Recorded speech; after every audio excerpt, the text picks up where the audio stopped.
Gold, trusted gold buyers. మీరు తాకట్టు పెట్టిన బంగారాన్ని విడిపించి ఈ రోజు ఉన్న మార్కెట్ ధరకు కొనబడను. Welcome to I dream. గతంలో గ్రామాల్లో ఉన్న పరిస్థితి ప్రభావంతోనో లేదా సమాజానికి సేవ చేయాలని కొంతమంది యువకులు అడవిబాటు పట్టారు. అడవిబాటు వెళ్ళిన తర్వాత వాళ్ళు ఎండనక వాననక చలనక అడవిలోనే ఉండి బడుగు బలహీన వర్గాలకి, పేదలకి, ముఖ్యంగా ఆదివాసీల అభివృద్ధి కోసం వాళ్ళు త్యాగాలు చేశారు. ఒకవైపు పోలీసులు, మరోవైపు క్రూరమృగాల మధ్యన వాళ్ళు అడవిలోనే ఉండి వాళ్ళకు కావాల్సిన సౌకర్యాలు కానీ, వాళ్ళకు కావాల్సిన త్యాగాలన్నీ, వాళ్ళకు కావాల్సిన అన్నీ కూడా విడిచిపెట్టి నిరంతరం వాళ్ళు కృషి చేశారు. అటువంటి వాళ్ళు కొంతకాలం తర్వాత పార్టీలో విభేదాల మేరకు, లేదు అనారోగ్య సమస్యలతోనూ, లేదా ఆపరేషన్ కగారుగా భయపడి కొంతమంది జనజీవన స్రవంతిలోకి వచ్చారు. ఆ విధంగా వచ్చిన వారిని పరిచయం చేసే ఈ కార్యక్రమంలో ఈరోజు మన గెస్ట్ బండి ప్రకాష్ గారు, యాస్ ప్రభాస్. బండి ప్రకాష్ గారు సింగరేణి కార్మిక సమైక్యలో నాయకుడు. బండి ప్రకాష్ గారి పేరు చెప్తే బెల్లంపల్లి, సిర్పూర్, కాగజ్నగర్, ఆదిలాబాద్ జిల్లాల్లో అప్పట్లో ఉన్న పోలీసులకి, నాయకులకి కొంచెం భయం ఉండేది. ఆయన ప్రజల్లో చైతన్యం తేవడంతో పాటు దాడులు, ప్రతిదాడులు చేసేవారు. ముఖ్యంగా మహారాష్ట్రలో గచ్చిరౌలి ప్రాంతంలో ఆయన 3 సార్లు ఎన్కౌంటర్ను తప్పించుకున్న వ్యక్తి. ఆయన ఒక కార్యక్రమం చేస్తే మిలిటరీ ఆపరేషన్ కానీ వ్యూహంలో మాత్రం ముందుంటుంది బండి ప్రకాష్ గారు చేయి. అటువంటి వ్యక్తిని అడిగి ఎందుకు బయటకు వచ్చారు, అంతకాలం త్యాగం చేసిన తర్వాత అనుకున్న లక్ష్యాన్ని సాధించారా లేదా అనే విషయాన్ని అన్నట్టు తెలుసుకుందాం. అన్న నమస్తే. నమస్తే. ముందుగా మీరు దాదాపు 40 సంవత్సరాలు, అంటే 15 సంవత్సరాల జైలు జీవితం కాకుండా మిగతా 25 సంవత్సరాల్లో అజ్ఞాతలో ఉండి 40 సంవత్సరాల నుంచి ఈ రోజుకి జనజీవనంలోకి వచ్చినందుకు మీకు నేను చాలా సంతోషంగా స్వాగతం చూడుతున్నాను. మీరు చేసిన త్యాగాలకి ఎవరు దానికి విలువ కట్టలేరు, దానికి చరిత్రలో నిలిచిపోతుంది. దానికి ఇంత, ఇలా, అలా అని ఉండదు. అటువంటి మీరు మీ వ్యక్తిగత అవసరాలు కానీ, మీకున్న అమ్మా నాన్న సంబంధం, రక్త సంబంధం కానీ విడిచిపెట్టి కేవలం వర్గ సంబంధమే ముఖ్యమని భావించే మీలాంటి వాళ్ళందరూ కూడా మీరు చేసిన త్యాగాల ఫలితమే ఈరోజు ప్రభుత్వాల కిందకు వచ్చే అనే విషయంలో మాత్రం ఎలాంటి డౌటే లేదు. అలాంటి వారు మీరు దాదాపు 40 సంవత్సరాల నుండి 15 సంవత్సరాల జైలు జీవితం గడిపిన మీరు కొంతకాలం బయటకు వచ్చారు. అది 2004 చర్చల సమయంలో. అప్పుడు ఏం జరిగింది? తర్వాత చర్చలో జరిగిన టైంలో మనకి ప్రభుత్వానికి నష్టం జరిగిందా, లేదా పార్టీకి లాభం జరిగిందా, లేదా పార్టీకి నష్టం జరిగిందా, ప్రభుత్వానికి లాభం జరిగిందా, ఇవన్నీ బ్యారేజ్ చేసుకుని మీరు గచ్చిరోజుల్లో 3 ఎన్కౌంటర్లు ఎలా తప్పించుకున్నారు, 15 సంవత్సరాల జైలు జీవితం ఎలా జరిగింది, ఇప్పుడు ఎందుకు రావాల్సి వచ్చింది? అంటే ఒకవైపు పార్టీని మనం లీగలైజ్ చేద్దామనే ఒక తీర్మానం వస్తే, సోను లాంటి వాళ్ళు మాత్రం లేదు సాయుధ పోరాటం పక్కన పెడతామంటే, దేవిజీల మాత్రం లేదు సాయుధ పోరాటం చేయాల్సిందని 2 వర్గాలుగా విడిపోయిన పార్టీని మీరు ఏ వర్గాన్ని సపోర్ట్ చేశారు, ఏ వర్గంతో వచ్చారు? అన్నిటికన్నా ఇంపార్టెంట్, ఇటీవల కాలం వస్తున్న నాయకులందరూ కూడా తుపాకులతోని మిగతా వాళ్ళతో వస్తుంటే, మీరుని పొల్లూరు ప్రసాదరావు గారు సింపుల్గా ఎదురు వచ్చి డీజీ గారు సరౌండ్ వెనక వ్యూహం ఏముందనుకోవచ్చా? ఈ ప్రశ్నలకు అందరినీ సమాధానం చెప్పే ముందు బండి ప్రకాష్ గారి కుటుంబ నేపథ్యం, బండి ప్రకాష్ గారు ఎందుకు అడవిబాటు పట్టారు? మంచి సింగరేణి కార్మికులు, చక్కగా కార్మికుడిగా పనిచేస్తారు. మీరు పార్టీలోకి వెళ్ళడానికి ప్రధాన కారణం ఏంటంటే, మా సింగరేణి ప్రాంతంలో గుండాయిజం బాగుంటుంది, తర్వాత బాయిదారుల జులుం కూడా ఉంటుంది. ఇది మా కళ్ళం కంటే ఎప్పుడు కనబడతా ఉంటుంది. ఏంటి గుండాయిజం ఉన్న బాయిదారుల జులుం? గుండాయిజం అప్పుడులో ఉండదా? ఉంది, చాలా గుండాయిజం ఉంది. తర్వాత అదే టైంలో ఏంటంటే పెద్ద శంకర్ ఎన్కౌంటర్ అయింది 92లో, 82లో. ఆ తర్వాత ఏంటంటే మొత్తం పోస్టర్స్ వేసిండ్రు. అప్పటికి మాకు పార్టీ సంబంధం లేదు, కానీ నక్సలైట్లు అని అంటే కొంత ఇన్స్పైర్, మేము కూడా అట్లయితే ఇక్కడ గుండాల మీద దాడులు చేయొచ్చు. అంటే మీ ప్రధానంగా పార్టీ వెళ్ళడానికి గుండాయిజము, బాయిదారుల జులుం. అయితే ప్రేరణ మాత్రం పెద్ద శంకర్, గజ్జల గంగారం యొక్క అమరత్వమే. ఆ రెండింటితో ప్రేరణ చెంది మేము పార్టీలోకి పోవాలని చెప్పి వెళ్ళడం జరిగింది. అంటే ఏ సంవత్సరం వెళ్ళారండి? నేను 84లో సిరిపూర్ దళంలోకి వెళ్ళాను. ఇదే పొల్లూరు ప్రసాదరావు గారు కమాండర్గా ఉన్నాడు, నేను దళ సభ్యుడిగా పోయినాను. అని పార్టీలోకి వెళ్తున్నప్పుడు మీరు ఒక కుటుంబం, అమ్మ, నాన్న, భార్య, పిల్లలు ఎంత ఉండదు కదా, పార్టీకి వెళ్తామని విషయంలో చెప్పి వెళ్ళారా? లేదు ఆ భావజాలకో లేదో ఆ గూండాయిజాన్ని అరికట్టాలనో, తుపాకీ పట్టుకోవాలనో తిరుగుతూ వెళ్ళారా? నేను భావజాలంతోనే వెళ్ళిన, ఇంట్లో ఎవరికి చెప్పలేదు. పార్టీలోకి వెళ్ళాలి, ప్రజల కోసం పనిచేయాలి అనే ఉద్దేశంతో పోవడం జరిగింది. కానీ వెళ్ళారు, కానీ మన కుటుంబాన్ని పక్కన పెట్టి వాళ్ళకి వేధింపులు గురి చేస్తున్న విధంగా ఉంచి వెళ్ళడం ఎంతవరకు భావించవచ్చు? ఇప్పుడు సమాజం మారితే మన కుటుంబం కూడా మారుతుంది కదా. ముందు సమాజ మార్పు కోసం పోరాడాల్సిన అవసరం ఉంది. అందుకే పార్టీలోకి పోవడం జరిగింది. అప్పుడు బాధ్యత ఎవరు మీకు? పొల్లూరు ప్రసాదరావు, చంద్రన్న? కమాండర్ చంద్రన్నే. ఎంతకాలం ఉన్నారు? ఎక్కడికి మీ ప్రయాణం ఎలా కొనసాగింది? అంటే సిర్పూర్ నుండి అబూజ్మాట్ వరకు మీ ప్రయాణం ఎలా జరిగింది? మీ జర్నీ చెప్పండి. నేను సిరిపూర్లో వెళ్ళిన తర్వాత కొంత నాకు వెదరు అవన్నీ ప్రాబ్లం అయ్యి నేను మళ్ళీ ఒక 4 నెలల తర్వాత బయటికి రావడం జరిగింది. ఎందుకు? అక్కడ వాతావరణము దానికి కొద్దిగా తట్టుకోవడం కష్టం అనిపించింది. అడవిలోనా? అనిపించి నేను బయటకు వచ్చేసాను. బయటకు వచ్చి సింగరేణిలోనే పనిచేస్తాము అని చెప్పి అనుకున్నాను. ఆ టైంలో ఏంటంటే సింగరేణిలో people's war party VT Abraham మీద యాక్షన్ చేసింది. దాన్ని నేనే చేసిన అని చెప్పి పెద్ద ప్రచారం అయింది. ఆ కేసులో ఉన్న వాళ్ళు ఎవ్వరికీ సంబంధం లేదు. అది పార్టీ, రహస్య పార్టీ, పీపుల్స్ వార్ పార్టీ చేసింది. మేము సీకాసా అనేది అదొక ట్రేడ్ యూనియన్. అవును, సింగరేణి కార్మిక సమైక్య అది ఒక ట్రేడ్ యూనియన్. ఆ ట్రేడ్ యూనియన్లో పనిచేస్తూ ఉండేది. అంటే పోస్టర్స్ చేయడము, వాల్ రైటింగ్ చేయడము, బస్తీ క్యాంపెయిన్స్ చేయడము, ఇలాంటివి చేస్తూ ఉండేది. అట్లా మేము అక్కడికి వచ్చిన తర్వాత ఈ కేసు గురించి నా కోసమే పోలీసు వాళ్ళు తిరగడంతో నేను ఖమ్మం వెళ్ళినా, కొత్తగూడెం. అక్కడ ఉండి అక్కడ పనిచేస్తున్న క్రమంలో అక్కడ అరెస్ట్ అయ్యాను. నేను అరెస్ట్ అయ్యి జైలుకి వెళ్ళినా, వరంగల్ జైలుకు. వరంగల్ జైలుకి వెళ్ళిన తర్వాత 88లో మా కేసు ట్రయల్ ఉండేది. ట్రయల్ కోసం ఆదిలాబాద్ సబ్ జైలుకి వెళ్ళాం. అదే కేసులో కామ్రేడ్ ఎండి ఉషన్ కూడా అరెస్ట్ అయ్యి నిజామాబాద్ జైల్లో ఉన్నాడు. ఎవరు? ఎండి ఉషన్. తను కూడా ఏంటంటే ట్రయల్కి వచ్చిండు అక్కడికి. తర్వాత కరీంనగర్ జైల్లో ముంజాబ్ రత్నయ్య ఉన్నాడు. తర్వాత హైదరాబాద్లో రామ్నగర్ కుట్ర కేసులో అరెస్ట్ అయ్యి కామ్రేడ్ శ్యామన్ ఉన్నాడు, అంటే నల్లాద్రి. వీళ్ళ కేసు కూడా ట్రయల్ ఉంది. వీళ్ళతో తపాలపూర్ పీతాంబరావు కేసు, మాధవ్ వీటీ అబ్బరావు కేసు. అట్లా మేము అందరం ఒక సబ్ జైల్లో ఉన్న తర్వాత మాకు ఒక అవకాశం వచ్చింది. సబ్ జైలుకి వెళ్ళి పారిపోయినాం మేము నలుగురు. ఏ జైలు నుంచి? ఆదిలాబాద్ సబ్ జైలు నుంచి పారిపోయారు. అంటే పోలీసు ఉంటారు కదా, జైలు వార్డు ఉన్నారు, అందరూ ఉన్నారు. ఇక మా రాష్ట్ర కార్యదర్శి ఉన్నాడు కదా అక్కడ ప్లాన్ చేయడానికి. అట్లా ఎలా పారిపోయారు అసలు? అది అంత ఈజీ కాదే. అంటే గోడ దూకి పాడుకోవడం కాదు, గోడ కొట్టలేదు, తలుపు తీసుకొని. అంటే అక్కడ కాంట్రాక్ట్ సిస్టమ్ ద్వారా అన్నం వస్తుంది అన్నట్టు. అది సాయంత్రం వచ్చేదాకా ఆపుకొని అన్నం తిని అది బయటికి ఇవ్వడానికి కోసం తలుపు తీస్తారు కదా, అప్పుడు వాళ్ళని మేమే పట్టుకొని 2 తుపాకులు తీసుకొని వెళ్ళిపోయాం. ఎంతమంది? నలుగురం. ఆదిలాబాద్ జైలు పారిపోకముందు మీరు వరంగల్ జైల్లో ఉన్నారు. వరంగల్ జైల్లో కూడా హంగర్ స్ట్రైక్ చేయడానికి ఆ జైలు అంటే ఖైదీల సమస్యలు కదా, అట్లేం లేదు. అక్కడ నాయకులు ఉన్నారు, చాలా పెద్ద పెద్ద నాయకులు ఉన్నారు. అప్పుడు ఆ జైల్లో చాలా పెద్ద నాయకులు ఉన్నారు. మన అమరుడు సంతోష్ రెడ్డి కూడా ఉన్నాడు ఆ జైల్లో. కానీ మీరు ఎక్కువగా అట్లేం లేదు. ఇప్పుడు అందరం కలిసి చేస్తాము, ఒకరి ద్వారా ఏది సాధ్యం కాదు. అందరు లేకపోతే అది. అంటే వరంగల్లో హంగర్ స్ట్రైక్ చేయడానికి కారణం ఏంటి? ఖైదీల సమస్యల కోసము. తర్వాత ఏంటంటే జైలు అధికారులు ఖైదీలను విచ్చలవిడిగా కొట్టడము, సింగిల్ సెల్స్లలో వేయడము, తర్వాత మనకు రావాల్సిన రేషన్ గురించి, తర్వాత కొన్ని ఇంకా స్పెషాలిటీస్ కల్పించాలని చెప్పి, అంటే జైలు మాన్యువల్ అమలు చేయాలని చెప్పి అట్లా మనం చేయడం జరిగింది. అక్కడి నుంచి వరంగల్ ఆదిలాబాద్ జైల్లో సబ్ జైలు కలవడం, బయటికి రావడం. బయట జైలు నుంచి బయటకు వచ్చి అజ్ఞాతం వెళ్ళిపోయారా? మళ్ళీ జైలు నుంచి బయటకు వచ్చినాక నేను మంగిదళంకి వెళ్ళినా. మంగిదళంలో అప్పుడు గంధం రామస్వామి సాగర్ అనే పేరుతో కార్యదర్శి ఉన్నాడు. అతను ఎఫ్ఎల్సి మెంబర్ కూడా. తనతో కొద్దిగా ఘర్షణ వచ్చి నేను మళ్ళీ సింగరేణికి వచ్చిన పనిచేద్దామని. వచ్చిన తర్వాత ఏమైందంటే సింగరేణిలో పరిస్థితులు చాలా సీరియస్గా ఉన్నాయి, ఇక్కడ చేయడం కష్టం అని చెప్పి నేను హైదరాబాద్ వచ్చిన. హైదరాబాద్ వచ్చిన తర్వాత ఇక్కడి నుంచి నేను శ్యామన్నకు ఉత్తరం రాసిన. నేను ఇట్లా పార్టీలో మళ్ళీ చేయాలనుకుంటే ఇట్లా జరిగింది. వెళ్ళారు వచ్చారు మళ్ళీ సింగరేణిలో పని చేయాలని ఉంది. కానీ అక్కడ సింగరేణి కాడికి వచ్చే వారికి ఏంటంటే పరిస్థితులు సీరియస్గా ఉండడం, అనుకూలంగా లేకపోవడం, దాంతో తర్వాత అక్కడ ఉన్న నాయకులు కలవకపోవడం, దాంతో ఏంటంటే ఇక్కడికి హైదరాబాద్ వచ్చినాను.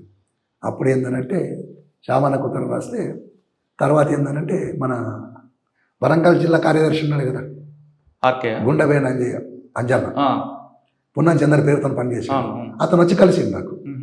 కలిసి ఏపీటీ పెట్టిండు, పోవాలని చెప్పి అనుకున్నాం. అప్పటికి ఒక అతనిది మ్యారేజ్ చేయాలని చెప్పిండు. అతను మ్యారేజ్ చేసి నేను పోయి షెల్టర్లో పడుకున్నా. అక్కడ అతను ఆటో స్టాండ్ కాడ ఏదో గొడవ అయితే, సికింద్రాబాద్ మన సంగీత థియేటర్ దగ్గర గొడవ అయితే అతను పోలీసులు పట్టుకుంటే అతను తీసుకొచ్చి నన్ను పట్టించాడు. అట్లా నేను నగర టాస్క్ ఫోర్స్ పోలీసులు నన్ను పట్టుకొని అప్పుడు చెంచల్ కూడా జైలుకి పంపారు. అట్లా కంటిన్యూ 12 సంవత్సరాలు జైల్లో ఉన్నా. 12 సంవత్సరాలు ఇక్కడ జైల్లో. మంగిదళం పనిచేసిన టైంలో దాడులు ప్రతిదాడులు జరిగాయి. అదే టైంలో వరంగల్ ఆర్కే కూడా ఒక ఎన్కౌంటర్ చనిపోతారు. అంటే అప్పుడు నేను లేదు. లేరా? వరంగల్ ఆర్కే. కానీ సిర్పూరు డిఎస్పీ ఆఫీస్ మీద దాడి అప్పుడు కూడా నేను లేదు. అచ్చా. మన ఈయన ఉన్నారు కదా, ఆయన పేరు పాల్వాయి పురుషోత్తం గారి మీద అటాక్, అప్పుడు కూడా లేదు నేను. అదంతా బయటకు వచ్చాక. అది ఓకే. మళ్ళీ ఇక్కడికి వచ్చారు. 12 సంవత్సరాలు జైలు జీవితం. ఎలా గడిచిందన్న మీ జైలు జీవితం? అంటే చెంచలగూడ జైలు. చెంచలగూడ జైల్లో బాగానే ఉంది. స్ట్రైకులు చేసేది మాకు, అంటే మాన్యువల్ అమలు చేయడం కోసం ఖైదీల సమస్యల మీద అట్లా కొన్ని జైలు అధికారులు కూడా కల్పించారు. కానీ జైల్లో ఉన్నప్పుడు అమ్మా నాన్న ఎప్పుడు వచ్చారా? రాలేదు. మీకు మర్చిపోయారా వాళ్ళు? అమ్మ నాన్న రాలేదు, తమ్ముడు వచ్చేవాడు. తమ్ముడు వస్తే ఒకసారి తమ్ముడిని మాయం చేసిండ్రు. అట్లా ఇక అతను కూడా రావడం బంద్ అయిపోయింది తర్వాత. అయ్యో. ఎప్పుడైనా అనిపించింది జైల్లో నేను ఎందుకు వచ్చాను, లక్ష్యం ఏంటి, అట్లేం నేను తీసుకున్నారు దారి ఎటు వెళ్తుంది అని? జైల్లోకి వెళ్ళి ఎప్పుడు బయటికి వెళ్తా, ఎప్పుడు ప్రజల కోసం పనిచేయాలి, ఎప్పుడు అడవిలోకి వెళ్ళాలి, ఇదే ఆలోచన తప్ప ఇంక వేరే ఏం లేదు. అంటే జైల్లో ఉదయం 6 గంటల నుంచి సాయంత్రం 6 గంటల వరకు ఈ ఆలోచన ఉంటుంది అన్న. కాదని నేను మన లక్ష్యం వైపు వెళ్తుంది. కానీ 6 గంటలకి లాకప్ అయిన తర్వాత మనకి గతం చదువుకోవడము, వార్తలు వినడము, ప్రొద్దున లేవగానే లాకప్ తీయగానే బయటకు వస్తాం. బయటకు వచ్చి ప్రేయర్ చేస్తాం. తర్వాత కాలకృత్యాలు పెట్టి తీసుకున్న తర్వాత బియ్యం ఏరడము, వంట చేసే వాళ్ళు వంట చేస్తారు, పేపర్లు వస్తాయి, పేపర్లు చదవడము, పేపర్లు చదివిన తర్వాత రోజు క్లాస్ ఉంటుంది, పొలిటికల్ క్లాస్. ఆ పొలిటికల్ క్లాస్ వింటాము. తర్వాత 12 గంటలకు మళ్ళీ భోజనం వస్తుంది. 2 గంటల వరకు మళ్ళీ చదువుకోవడము, రాసుకోవడము, అంటే చదువురాని వాళ్ళు రాసుకోవడము, చదివి వచ్చిన వాళ్ళు చదువుకోవడము. 4 గంటలకు వాలీబాల్ ఆడుకోవడము. 4 అయిపోయిన తర్వాత 5 గంటలకు అన్నం తినడము. మళ్ళీ 6 అయిన తర్వాత మళ్ళీ ప్రేయర్ చేసి లాకప్ కావడం. లాకప్ అయిన తర్వాత ఎవరిది వాళ్ళు చదువుకోవడం, లేకపోతే వార్తలు టీవీ వార్తలు వస్తాయి కదా, టీవీ వార్తలు వచ్చిన తర్వాత ఎవరు వాళ్ళు చదువుకోవాలి. 9 అయిందంటే ఎక్కడ వాళ్ళు అక్కడ పడుకోవాలి. అంతే. 10 సంవత్సరాల జైలు నుంచి బయటకు వచ్చారు. జైలు నుంచి బయటకు రాగానే తమ్ముడు వచ్చాడా లేదా మన పార్టీ వాళ్ళు వచ్చారా? తమ్ముడు వచ్చిండు, పార్టీ వాళ్ళు వచ్చారు. తిరిగి ఇంటికి వెళ్ళారా లేదా అడవిలోకి వెళ్ళారా? నేనా చర్చల కాలం అంతా ఇక్కడే ఉన్నాను. 2004 టైం ఇక్కడే ఉండి తర్వాత వెళ్ళిపోయినా, నేను ఇంటికి పోలే.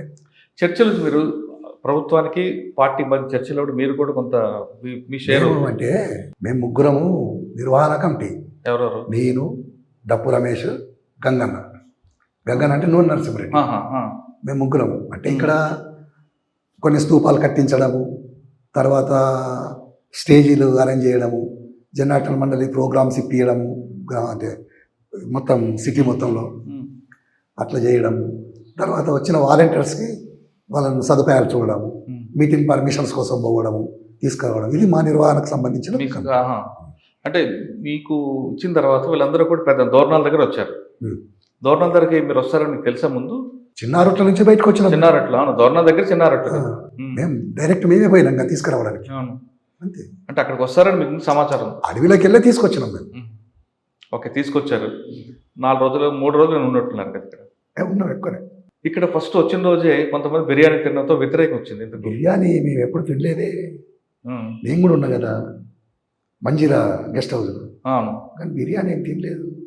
మనం అడవిలో ఏం తింటామో అదే తిందాం, మనకి ఇక్కడ ఈ పట్టణ భోజనం వద్దని వ్యతిరేకించారు. అట్లా వ్యతిరేకించలేదు, కానీ బిర్యానీ కానీ లేకపోతే మటన్ కానీ తినాలంటే సండే రోజు ఒక రోజు తినాలి, అంతే తప్ప ఎప్పుడు పడితే అప్పుడు పెడుతున్నారు అని చెప్పి తినొద్దు అనేది అట్లా మేము మాట్లాడుకున్నాం. పద్ధతి ఉంటుంది కదా దేనికైనా. ఆ పద్ధతి ప్రకారం మా లీడర్స్ ఉన్నారు కదా, మా నాయకులు చెప్తారు కదా. ఆ చర్చలు అనేది పార్టీకి నష్టం జరిగిందా లాభం జరిగిందా? ఇప్పుడు చర్చలు అంటే ఒక విధంగా ఏంటంటే చర్చలకు రావాలని చెప్పి ప్రజలు కూడా కోరిండ్రు. తుపాకులు వదిలిపెట్టద్దు, చర్చలు మాత్రం చేయాలి గవర్నమెంట్కు. ఇప్పుడు చర్చలు అనేవి ఏంటిది? ప్రజల కోసం మేము పనిచేస్తున్నాం, ప్రజల కోసం మీరు పనిచేస్తున్నాం అని చెప్పి మాట్లాడుతున్నారు కదా. అందుకని ప్రజల సమస్య మీద చర్చ చేద్దాం. అట్లా చర్చలు అనేటివి నడుస్తున్న క్రమంలో జనరల్గా ఏంటంటే రాజకీయంగా మేమే విన్ అయినాం. ఎందుకు అనుకున్నప్పుడు ఏంటంటే ఎప్పుడు కూడా ఏ రాజ్యమైనా కూడా, అంటే ఏ ప్రభుత్వమైనా చర్చలు చేసినప్పుడు భూ సమస్య వచ్చినప్పుడు దాన్ని పరిష్కరించడం సాధ్యం కాదు కనుక చర్చలు ఫెయిల్ అవుతాయి. అంతే, అదే జరిగింది. అప్పుడు అంటే చర్చలు విఫలమే అనుకోవచ్చా, సఫలం అనుకోవచ్చా? మనం విఫలమే అయినాయి.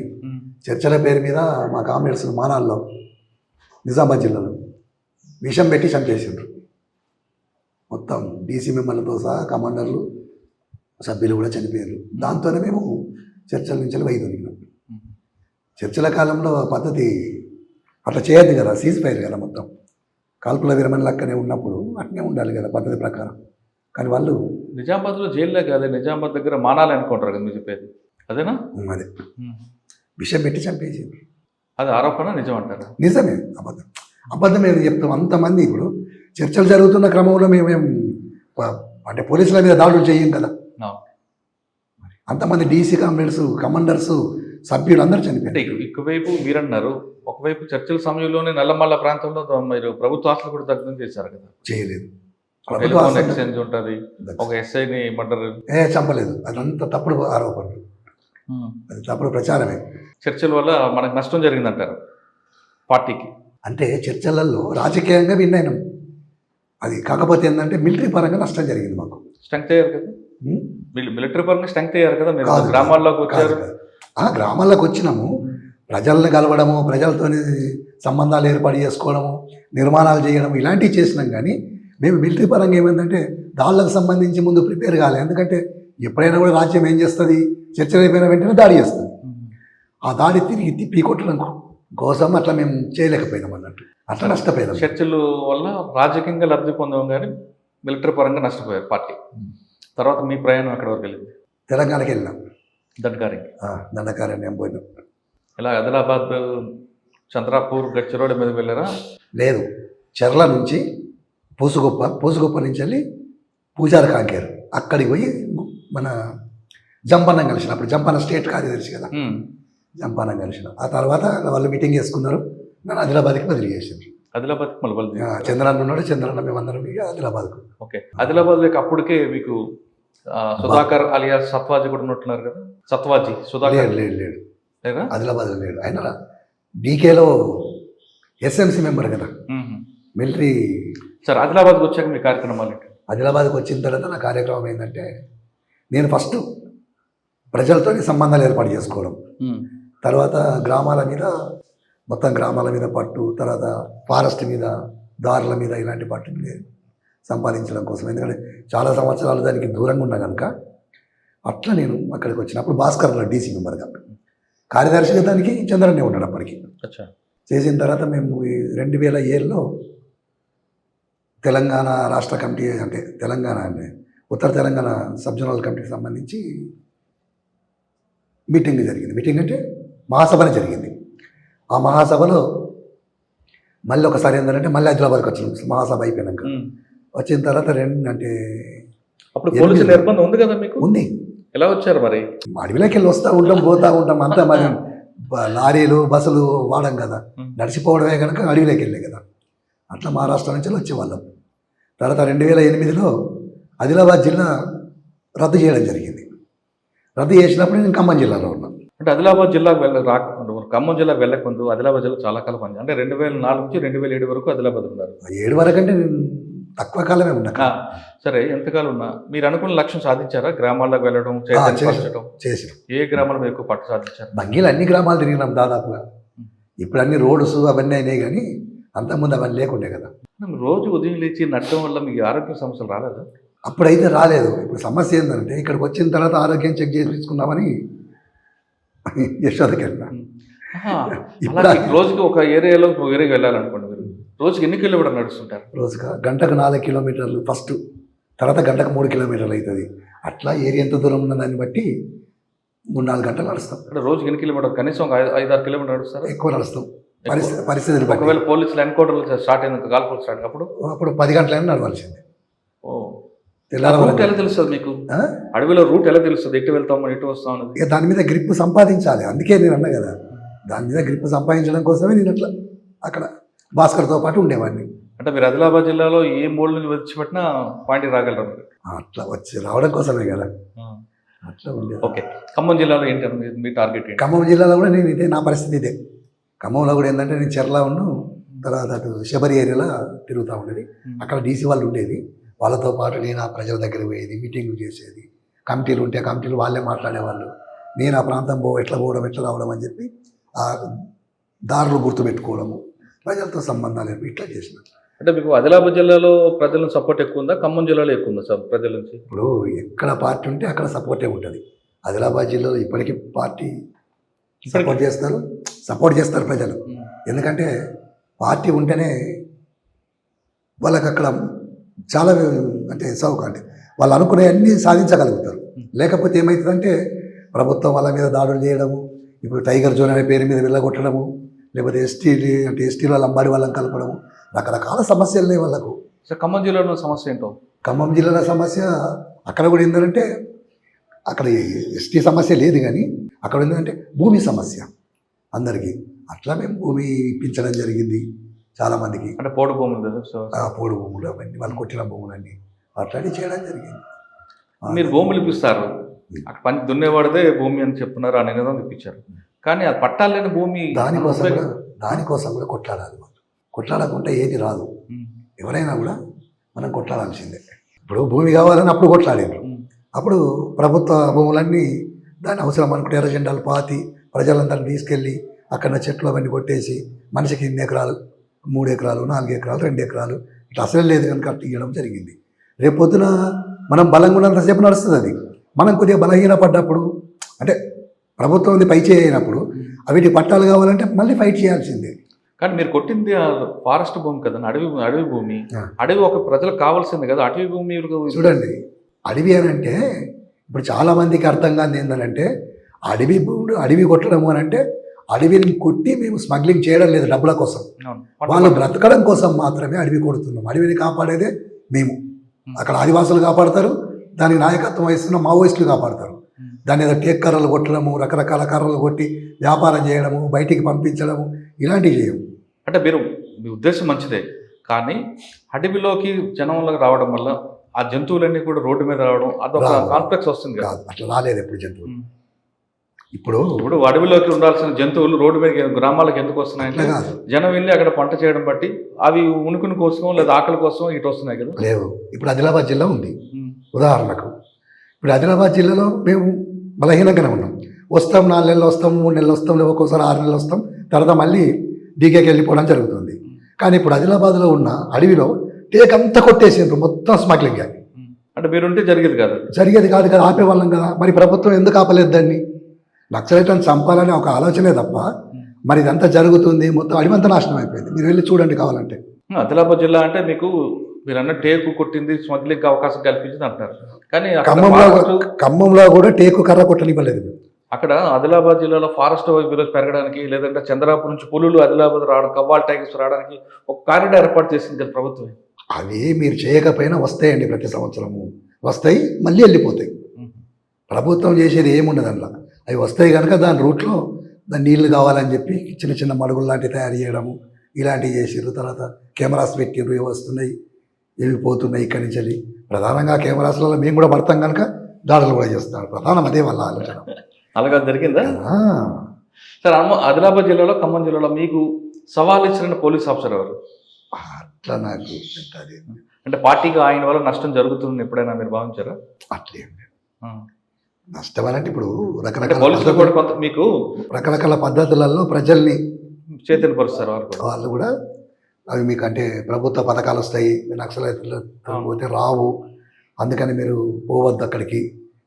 మీ అంటే వీళ్ళు దాన్ని ఏమంటారు, సిఆర్పిఎఫ్ వాళ్ళు కూడా ప్రోగ్రామ్స్ తీసుకొని బట్టలు పంచి పెడతారు, తర్వాత గిన్నెలు పంచి పెడతారు, రకరకాలవి పంచి పెడతా ఉంటారు.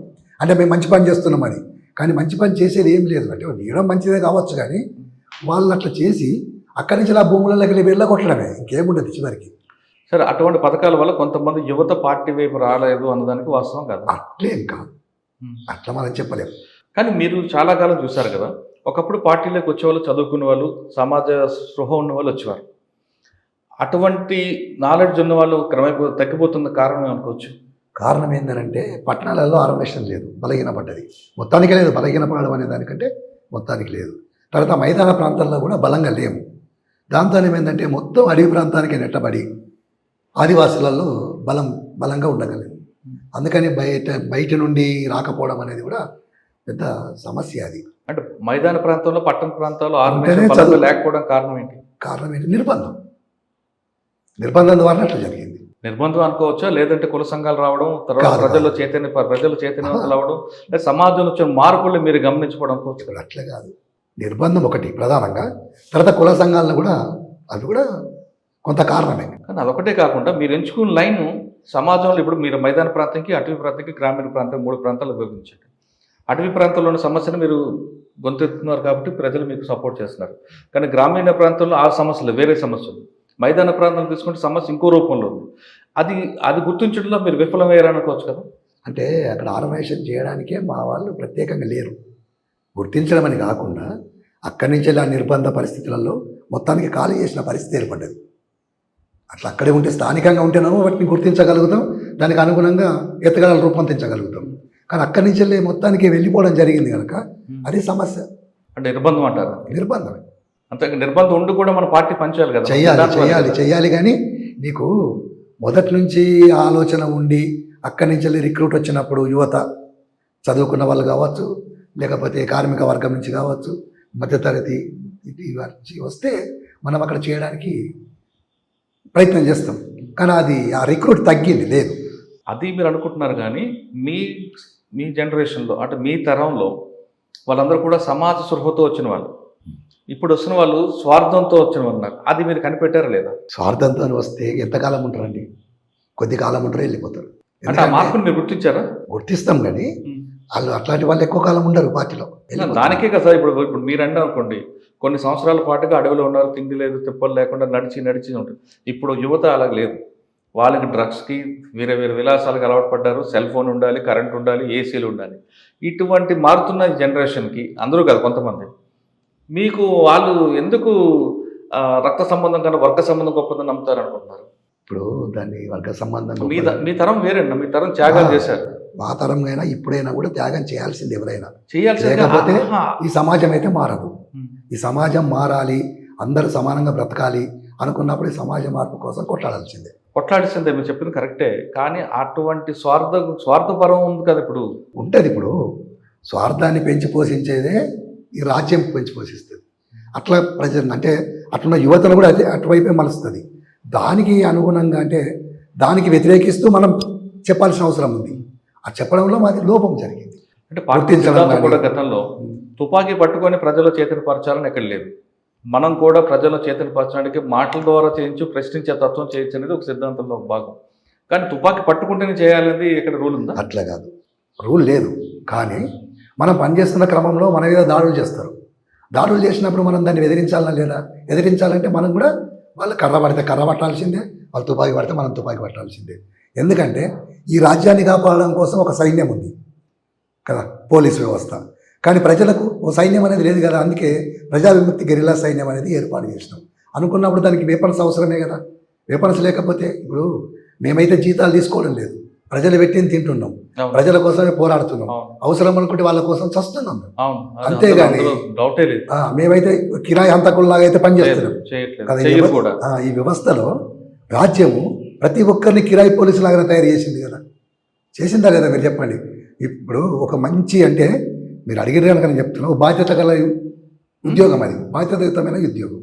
ఆ ఉద్యోగాన్ని వాళ్ళు బాధ్యతగా చేయనిస్తలేరు. చేయలేకుండా ఏం చేస్తారు? మంత్రులు, ఎమ్మెల్యేలు వాళ్ళ స్వార్థం కోసం వాళ్ళు వాడుకుంటారు. వాళ్ళు ఒకవేళ ఇది అన్యాయం అని తెలిసినా ఏమీ చేయలేని పరిస్థితి చేస్తే వాళ్ళ మీదనే పనిష్మెంట్లు అంటారు, ట్రాన్స్ఫర్లు అంటారు, ఇంకేదో డిమోట్లు అంటారు, ఏదో చేస్తారు. అందుకని వాళ్ళు ఏం చేస్తారు? ఈ బాధలను భరించలేక రాజ్యం చెప్పినట్టే వింటారు. మేము పోలీసులను వ్యతిరేకించలేదు పోరాటం.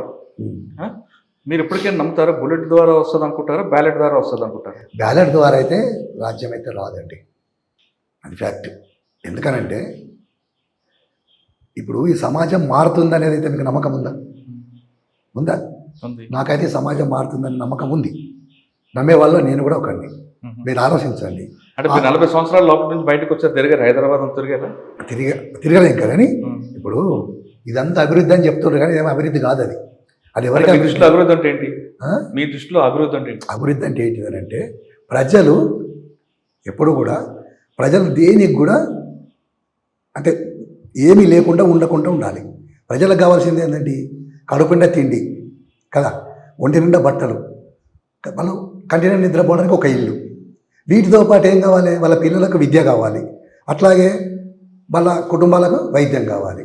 ఇవన్నీ ప్రజలు ఏమంటున్నారు అంటే ఇవి మాకు ఉట్టిగా ఇవ్వకండి, మేము సోమరిపోతులం కాదు, మాకేదో ఉచితాలు అవసరం లేదు, మేము సర్వ సంపదలు మా శ్రమశక్తులను సృష్టిస్తాం, దానికి సరి అయిన వేతనాలు ఇవ్వండి, మేము అనుకుంటాం. బస్ అంతే. ఆ పని చేస్తే అయిపోతుంది. ఉచితాలు ఎందుకు? ప్రజల్ని సోమరిపోతులు చేసేది ఎవరు? ఈ రాజ్యం కాదా?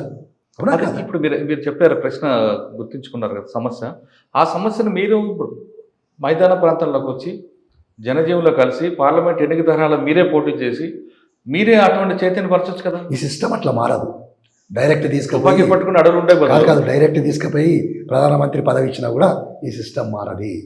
మీరు మీలాంటి అదే మాలాంటి వాళ్ళు వాళ్ళే. పదం మీకు ఇచ్చినా కాదు, మీరు గ్రామాల్లోకి వచ్చి ఎన్నికల్లో పోటీ చేసి ప్రజలను చైతన్యపరచొచ్చు కదా. ఇప్పుడు ప్రజల్ని చైతన్యపరచడానికి ఎన్నికల్ని పోవాల్సిన అవసరం ఏముంది? లేదు కదా. మరి అది మీరు ఒప్పుకుంటున్నారు కదా, ఆ? మీరే ఒప్పుకుంటున్నారు కదా, ప్రజలకు చైతన్యం చైతన్యపరచాలంటే ఎన్నికలు అవసరం లేదు. అదే చైతన్యపరచాల్సిన అవసరం ఉంది. మేము ప్రజలకు రావాలనుకున్నప్పుడు ఏంటంటే కొన్ని సమస్యలని నిర్బంధము, రకరకాల పరిస్థితులు, దాన్ని అంటే ఖచ్చితంగా ప్రజల సమస్యలు ఎప్పటికప్పుడు తెలుసుకొని వెంటనే దాని పరిష్కారం కోసం పనిచేయాల్సిన అవసరం ఉంది. మేము అనేది ఏంటంటే ఈ ఇప్పుడు మీరు నిర్బంధం ఒక మాట చెప్పారు, ప్రజలకి ఈ సమస్యలు మారుతున్నాయి కాబట్టి దానికి అనుగుణంగా పనిచేయాల్సిన అవసరం ఉందంటున్నారు. ఉంది. ఆ లైన్ మీరు మర్చిపోయారు అనేది వాస్తవం కాదు. ఇట్లా మనం మీరు ఎప్పుడుదో 1989 చూస్తున్నారు తప్ప ఇది శతాబ్దం మారిన దశాబ్దాలకు వస్తున్నాం, మన 21వ శతాబ్దం దాడుతున్నాం. ఇక్కడ ఉన్న ప్రజలకు ఏం సమస్య అనేది మీరు ఐడెంటిఫై చేసి మీరు కానీ ఆ లైన్లో వెళ్ళి ఉంటే ప్రజలు ఇప్పటికీ మీకు ఆదరిస్తారు కదా. ఆదరిస్తారు. మరి ఎందుకు మర్చిపోయారు? మీరు ఎప్పుడుదో మర్చిపోలేదు. మర్చిపోయినామని ఎందుకంటారు మీరు? కానీ కానీ ఎందుకు మరి విడిచిపెట్టారు? ఎప్పటికప్పుడు మా సీసీ వాళ్ళు, పీబీ వాళ్ళు ఎప్పటికప్పుడు కూర్చొని మాట్లాడము, తీర్మానాలు చేయడము, సర్క్యులర్స్ రూపొందించడము, అవి కింది వరకు రావడము. దీంతో ఇప్పుడు అవి అమలు చేయాల్సిన కాడ కొంత అమలు కాకపోవడము. కారణం ఏందనుకున్నప్పుడు ఏంటంటే ఒకప్పుడు జనరేషన్ అయితే ఇప్పుడు లేదు. అంతా అటు అడవిలోకి వెళ్ళిన లోతట్ట ప్రాంతంలోకి. అక్కడ ఉన్న జనరేషన్లో మేము ఉన్నాం ఆ ప్రజలలో. అనుకున్నప్పుడు ఆ ప్రజలకు అంత అంటే ఇక్కడ మైదాన ప్రాంతాల్లో ప్రజల్ని ఆర్గనైజేషన్ అంత చైతన్యం మనకు లేదు. మళ్ళీ తీసుకురావాలి కదా మీరే. అదే మేమే పెంచాలి అనుకున్నప్పుడు ఏంటంటే మేము వాళ్ళ వెంబడి ఉండి చేయాల్సిన అవసరం ఉన్నది. సరే, మీరు మైదాన ప్రాంత ప్రజలకు అనుగుణంగా చేయట్లేదు, కానీ అడవి ప్రాంతంలో ఉన్న ప్రజలకు ఏమైనా చైతన్యపరిచారా మీరు? చాలా. ఇప్పుడు మేము ఎక్కడైతే పనిచేసినామో అక్కడ మీకు ఇదంతా ఎందుకు, దక్షిణ బస్తర్లో ఎన్ని అభివృద్ధి కార్యక్రమాలు చేపట్టినామో అందరికీ తెలుసు. అక్కడ పోయి విలేకరులు చాలా మంది జర్నలిస్టులు పోయి చూసిండ్రు, అన్నీ చేసిండ్రు. ఏంటి ఒకటి చెప్పండి.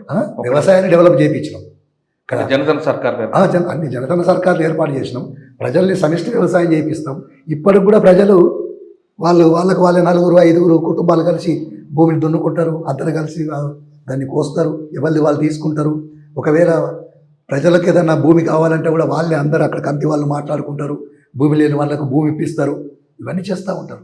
కానీ మీరు అనుకుంటున్నారు, కానీ అక్కడ ప్రజలు మేము విద్య అందిస్తున్నాం, వైద్యం అందిస్తున్నాం, వాళ్ళకి ప్రతి సమస్యలను మేము పరిష్కరిస్తున్నాం. జనధన సర్కారులు ముందు ప్రాథమిక దశలో బాగా అయింది, కానీ తర్వాత ఆ జనధన సర్కారు వల్లే ఆదివాసులు ఇబ్బంది పడుతున్నారు అనే విషయం ఒకటి వచ్చింది. ఎలా అంటే ఆధార్ కార్డు వద్దన్నారు మీరు.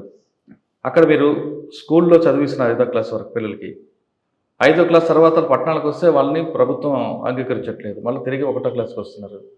తర్వాత వ్యవసాయం అంటున్నారు. వ్యవసాయం నేర్పించారు మీరు, మంచిదే, కానీ ఆధునిక వ్యవసాయ పద్ధతులు నేర్పించట్లేదు. మీరు ఇంకా పురాతన పద్ధతులు ఉన్నారు. దానివల్ల ఆదివాసులకు నష్టమే జరిగింది. ఇంకా చెరువులు గొలుసుకట్టు చెరువులు అభివృద్ధి చేశారు, మంచి సంతోషం. కానీ దానికి నిల్వ ప్రాంతాలు, రిజర్వాయర్లు కట్టాలనే ఆలోచన లేదు. దానికి కావాలంటే ఒక యంత్రాంగం కావాలి.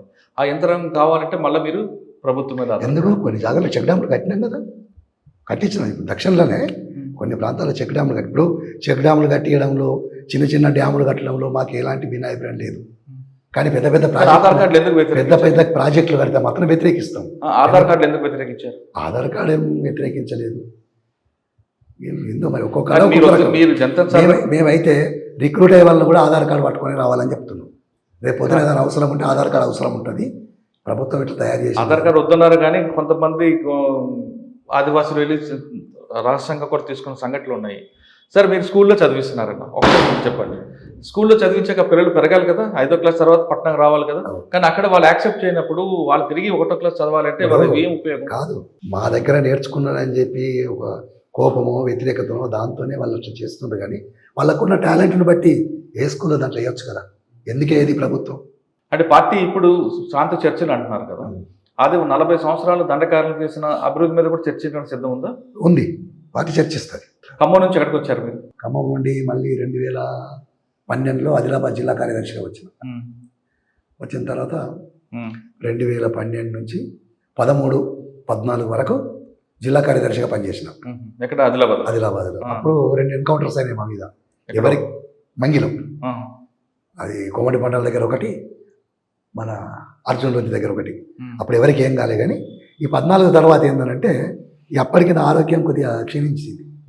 సమస్య అవుతుంది నడవడానికి, కానీ లేకపోతే తిరగడానికి కానీ ఇలాంటి సమస్య అవుతుంది కనుక జిల్లా ప్లీనం జరిపి భాస్కర్ని కార్యదర్శి చేసినాం. భాస్కర్ని కార్యదర్శి చేసి నేను తెలంగాణ అధికార పత్రిక ఉంది కదా ప్రజావిముక్తి, ఆ ప్రజావిముక్తి పత్రికకు బాధ్యతగా తీసుకొని అదొకటిను సింగరేణి కోల్ బెల్ట్ కమిటీ అది కార్యదర్శిగా పనిచేస్తూ నేను అప్పటి నుండి ఏంటంటే నేషనల్ పార్కుల్లో ఉంటాం. నేషనల్ పార్క్ అప్పుడప్పుడు మీటింగ్స్ వస్తూ ఉండేది 1 ఇయర్కి ఒకసారి. తర్వాత ఏమైందంటే 2021 నుంచి మీటింగ్స్ కూడా రావడం బంద్ చేసిన, నడవడం చాలా సమస్య. అంటే ఇప్పుడు నేషనల్ పార్క్ మీరు రాష్ట్ర కదా, ఆదిలాబాద్ జిల్లా నుంచి నేషనల్ పార్క్ ఎన్ని కిలోమీటర్లు? ఆదిలాబాద్ నుంచి నేషనల్ పార్క్ ఎన్ని కిలోమీటర్లు? ఆదిలాబాద్ నుండి ఇలా నడుచుకొని వెళ్ళేవారా? నడుచుకొని వెళ్తాం. ఎన్ని రోజులు పట్టింది? 5 రోజులు పడుతుంది. మీ అంటే మంచిగా నడితే 5 రోజులు పడుతుంది, కొద్దిగా స్లోగా నడితే 10 రోజులు కూడా పడుతుంది. ఇప్పుడు ఇక్కడి నుంచి వెళ్ళి ఇక పోతూనే ఉండాలి లగాతారు. ఎలాగ వెళ్ళేవారు? అడవిలోంచి ఏ గ్రామాలతో చూసుకుంటూ వెళ్ళేవారు? నడుచుకుంటే వెళ్ళాల్సింది. ఏ గ్రామాల మీద? ఇక పోతాం, ఇక గ్రామాలు ఎందుకంటే దారిలో భోజనం అది భోజనం అనుకుంటాం. మీరు మాటలోని ఎందుకు ఎక్కువగా ఉన్నారు? వాళ్ళు అది ఒక కేంద్రంగా చేసుకొని ఉన్నారు. దాన్ని ఏంటంటే పొలిట్ బ్యూరో ఆలోచించి, మిగతా సీసీ వాళ్ళు ఆలోచించి 2-3 కేంద్రాలు ఏర్పాటు చేయాల్సిన అవసరం ఉండే. మాడ్లో మీకు 2 రాష్ట్రాలు కలుస్తాయి. ఒకటి ఛత్తీస్గఢ్ ఎక్కువ భూభాగం ఉంటుంది, మరొకటి గచ్చిరౌలి మహారాష్ట్ర భూభాగం ఉంటుంది. ఈ 2 రాష్ట్ర పోలీసులు ఎవరి వైపు నుంచి ఎక్కువ ఒత్తిడి? ఒత్తిడి 2 వైపుల నుంచి ఒత్తిడి. మహారాష్ట్ర ఉండేదా లేదంటే మహారాష్ట్ర నుంచి వెళ్ళి కొద్దిగా ముందు నుంచి అది ఒత్తిడి ఎక్కువ ఉంటుంది. తర్వాత ఛత్తీస్గఢ్ నుంచి కూడా ఒత్తిడి. ఈ 2 రాష్ట్ర పోలీసులు ఎవరు బాగా మీకు? C60 వాళ్ళు వస్తారు కదా మహారాష్ట్ర నుంచి వెళ్ళి. ఇక్కడికి వచ్చే వరకు డిఆర్జీ ఫోర్స్, తర్వాత కోయా కమాండోస్ అని చెప్పి, ఇంకేదో బస్తర్ బెటాలియం అని చెప్పి, అలా రకరకాల C60 వాళ్ళు వస్తారు. అది ఇక్కడ మన ఇంతకుముందు గ్రౌండ్ సెక్షన్, అది కూడా అక్కడ. మహారాష్ట్రలో జరిగిన 2 ఎన్కౌంటర్ ఎలా తప్పించుకున్నారు? తప్పించుకోవడం అంటే నేను తప్పించుకోవడం కాదు, అక్కడ ఉన్న దళము లేకపోతే అక్కడ ఉన్న పిఏ. ఏం జరిగింది ఒక్కటి చెప్పండి. ఇప్పుడు మేము అక్కడ ఉన్నట్టు ఎవరు ఎక్కడ ఉన్నారు? మేమా ఎక్కడున్నావు మొత్తానికి అయితే ఉన్నాం. కానీ ఉదయం జరిగింది, సాయంత్రం అదా మధ్యాహ్నం జరిగింది. అట్లా ఇన్ఫర్మేషన్ పోయి మీ చుట్టూ 2-3 దళాలు ఉంటాయి కదా? అట్లేం లేదు. ఇప్పుడు ఏదైనా అంటే ఏదైనా మీటింగ్ జరుగుతుంది అనుకున్నప్పుడు అవుటర్ పెడతాం. ఇప్పుడు మీటింగ్ కాకుండా దళమే ఉందనుకో, ఊర్లకు పోవడం, మీటింగ్ వేయడము, రావడము అని అనుకున్నప్పుడు ఒకటే దళం కనుక ఒకటే సెంట్రీ ఉంటుంది, దానికి అవుటర్ పెట్టాల్సిన అవసరం లేదు. అట్లా చేసేవాళ్ళం. అంటే మీకు అక్కడ 2 సార్లు తప్పించుకోవడానికి గ్రామస్తులు అంటే మేమున్న పిఎల్ ఉంటుంది కదా, ఆ సభ్యులు కూడా ఫైరింగ్ చేసుకుంటూనే వచ్చినాం. ఫైరింగ్ చేయకపోతే తప్పించుకోవడం సాధ్యం కాదు కదా. ఇప్పుడున్న పరిస్థితి వేరు, అప్పుడున్న పరిస్థితి వేరు. అప్పుడు ఉండేదేనంటే ఒకవైపు నుంచి పోలీసులు వచ్చేది, లేదా 2 వైపుల నుంచి వచ్చేది. ఇప్పుడు అట్లా కాదు, చుట్టుముట్టాన్ని చేసే పరిస్థితి కనుక ఇప్పుడు ఒకసారి ఫైరింగ్ ఏంటంటే వెళ్ళడం అనుకున్నప్పుడు ఏంటంటే చాలా కష్టమే. వెళ్తున్నారు కానీ బయటికి చాలా కష్టం. అన్న, ఈ సుదీర్ఘ ప్రయాణంలో మీ సహచరులు, మీ సమకాలికలు, మీకన్నా బాగా అనుబంధం ఉన్న వాళ్ళందరూ ప్రాణాలు కోల్పోయారు. చాలా మంది కోల్పోయారు. ఇప్పుడు ఏమనిపించింది? బాధ అనిపిస్తుంది. ఏమనిపిస్తుంది? మేము ప్రజల కోసం పనిచేస్తున్నాం, అసలు మమ్మల్ని ఎందుకు చంపుతుండ్రు? ఇప్పుడు చంపే వాళ్ళకైనా అర్థం కావాలి, చంపించేవాడికి క్లియర్ ఎందుకు చంపిస్తున్నాం. కానీ చంపే వాళ్ళకు మాత్రం తెలియదు. మేము ఏదో ద్రోహులమనో, లేకపోతే వీళ్ళు అభివృద్ధి నిరోధకులను, లేకపోతే వీళ్ళు ఉండడం సమాజానికి ప్రమాదమనో, ఇట్లాంటి వాళ్ళ బుర్రలో నింపుతూ ఉంటారు. కానీ వాస్తవంగా ఒక్కసారి ఆలోచించండి, మావోయిస్టు పార్టీ ఉంది. ఎవరికన్నా 1000 కోట్ల రూపాయలు స్విస్ బ్యాంకులో ఉన్నాయా? 100 కోట్ల రూపాయలు బ్యాంక్ అకౌంట్లు ఉన్నాయా? లేకపోతే 1000 ఎకరాల వాళ్ళ పేర్ల మీద ఉన్నాయా భూములు? వాళ్ళు ఏమన్నా పర్యావరణం నాశనం చేస్తుండ్రా? ప్రకృతిని విధ్వంసం చేస్తుండ్రా? ప్రజల్ని నిర్వాసితులు చేస్తుండ్రా? లేకపోతే ఈ ఖనిజ సంపదలన్నింటినీ కార్పొరేట్ శక్తులకు, బహుళజాతి సంస్థలకు, సామ్రాజ్యవాదులకు అప్పగించి విదేశాలకు తరలిస్తుండ్రా?